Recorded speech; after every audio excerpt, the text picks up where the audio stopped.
this is Alex McNeil from Looking for Group. I'm here today with AJ, who is the esports coach at Park University. AJ, thank you so much for being here today. Be here, really excited about it. Yeah. So just wanted to launch into this interview, kind of an opportunity to talk a little bit about the program, share some information for people who might be, out there looking for a school that they're going to be playing in, maybe going through the college application process right now. So, typically I start off just asking a little bit about the history of your program. How did it get started? And tell us a little bit about that backstory. Park University had announced back in the fall of 2018 that we were going to be the first university within the Kansas City area to go ahead and launch a varsity program. So starting in that fall semester, they worked on creating the space. They worked on getting some staffing into the area, myself. And then we started competing in the spring of 2019. We had 7 players, so we made up one League of Legends team. And then jumped to the fall of 2019. We had 4 teams in 3 different titles, and those were League of Legends, Overwatch, and Rocket League. And we landed at about 22, 23 players last year, and starting up this year, we're about 18, but still 4 different teams across 3 different games. Nice. Yeah, so I usually ask a little bit about like the competitive side of the program. Maybe, talk a little bit about like, what leagues you guys are playing in, what kind of, do you offer scholarships? What is maybe go into a little bit of those details. Yeah. So as far as scholarships go, all of our esports athletes, they are eligible for an athletic scholarship. Whether you're a captain or a sub, all of that's pretty fluid within the average dollar range for our scholarships. So, this year, of course, everybody sort of took a hit with COVID. So I'd say our average scholarship is probably $1,750, I would say, for the academic year. So, but as a private institution, we actually are one of the more affordable ones. So the esports scholarships, they do go a long way. As far as the competitive side, I'll start with League of Legends. We do participate in CLOL during the spring semester. For Overwatch, this upcoming year, we're going to be participating in both the NACE Overwatch Fall Cup and then also TESPA in the spring. And then for Rocket League, we'll be competing in the NACE tournaments. We'll be competing in the CRL qualifiers, hoping to make it, and just a few maybe local one-off tournaments. Nice, that's great. So, do you have a facility that's set up on campus? What kind of, when a student's coming to campus to play, what are they kind of interacting with? What kind of hardware maybe, or just what kind of space do you guys have on campus? Yeah, so Park's campus is pretty unique. We do have a large portion of the campus that's actually underground. So our space on campus is called the Parkade Battlegrounds, and it's pretty much right in the middle intersection corridor of the underground. So we've got one space there. At this point, there's 13 computers in it, and they're all socially distanced at this time. So we've got that. Inside the space, we also have an interactive whiteboard that we use for VOD reviews. Some of the teams will also use it for note-taking during practices as well. And my office is kind of attached to the back of it. Actually, because of COVID, we were able to actually acquire a second space on campus as well. Nice. So just down the hallway, we've moved 3 of our computer stations into that room. So we can have some Rocket League practices in there. But we're also going to use that room as kind of our dedicated broadcasting, shoutcasting area as well. So, even there's silver lining that we were able to kind of grow in square footage through all of this. Nice. That's great. Yeah, it's a come up in a hard time. So, I mean, what is something that you think really differentiates your program? Something maybe that you're really proud of about your program? Share a little bit about that. Yeah. So I think there's 2 things that I'm pretty jazzed about. The first one is our president, Dr. Gunderson.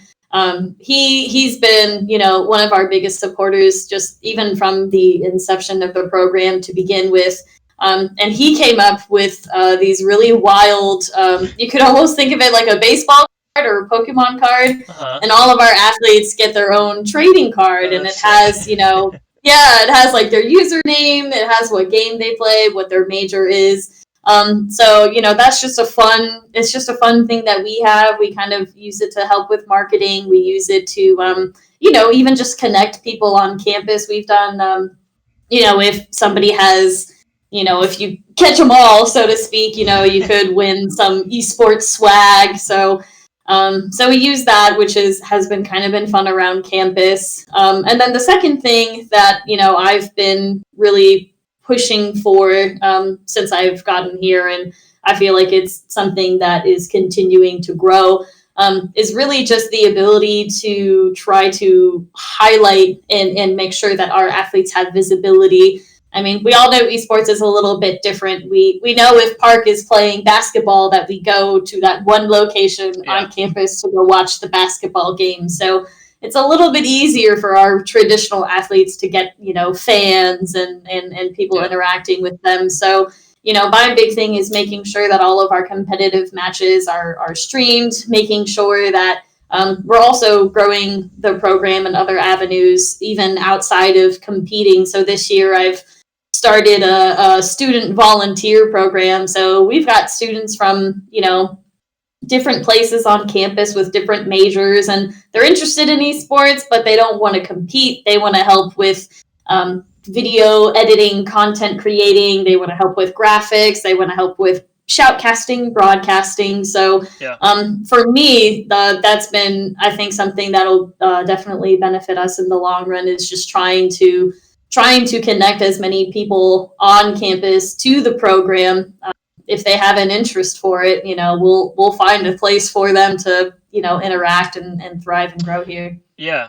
That's cool. That's one of the themes I'm hearing in, some of these conversations sort of revolve around like trying to really build um, occupational opportunities, I guess, around the actual esports program. So I'm curious, like, are these people who are, coming from communications departments who are trying to have a career in broadcasting or, shoutcasting, for example, or are they just dabbling, or what do you see as kind of being the medium term play for engaging students around those sort of, career building or skill building activities?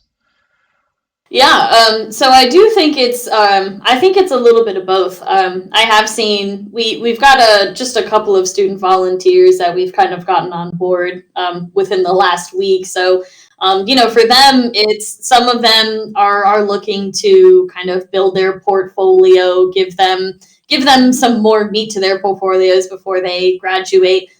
There's some that are they're just curious and they just want to try it, so maybe a little bit of that dabbling Yeah. that you were thinking of. So, but then there's also, we've also have players that have, they've competed for me for the last year, and then, they come in and they're like, oh, I'm gonna, my major is computer science, I'm gonna do software.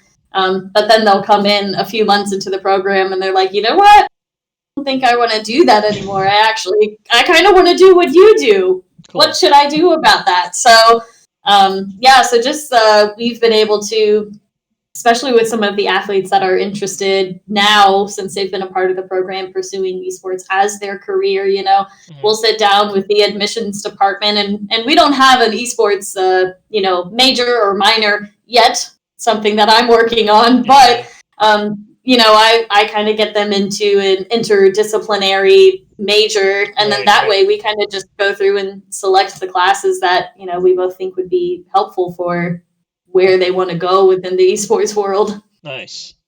Mhm. Nice. So yeah, question I usually end on, if you're thinking about, a student who is in the process of searching for schools or is going through the application process right now, what's a piece of advice that you would give to that person when they're trying to find a school? Yeah, I think my biggest piece of advice is, you really have to just put in the work for it. There's a lot of schools that are, coming up with esports programs, and they're available at every possible institution that you could think of, from your public 4 year to your 2 year community college. So you really need to do some research and make sure that the esports programs that you're looking at, that's it's definitely important, but you also need to make sure that the university that is attached to that esports program has what you're looking for with your higher education, with making sure they've got the major that you want. Do you Yeah. want to live out of state? Do you want to move away from home? Do you want that experience? Do you want public, private? So, Right. it's just you'll have to take a little bit of time and really, get together in your mind what you would like your ideal college experience to look like.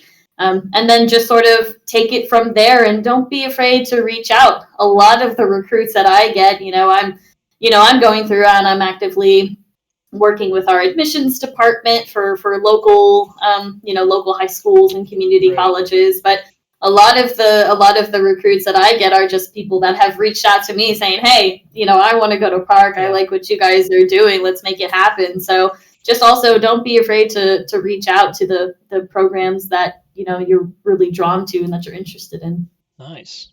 Well, AJ, thank you so much for taking the time and telling us a little bit about your program. Really appreciate it. Yeah, thank you for having me. Yeah.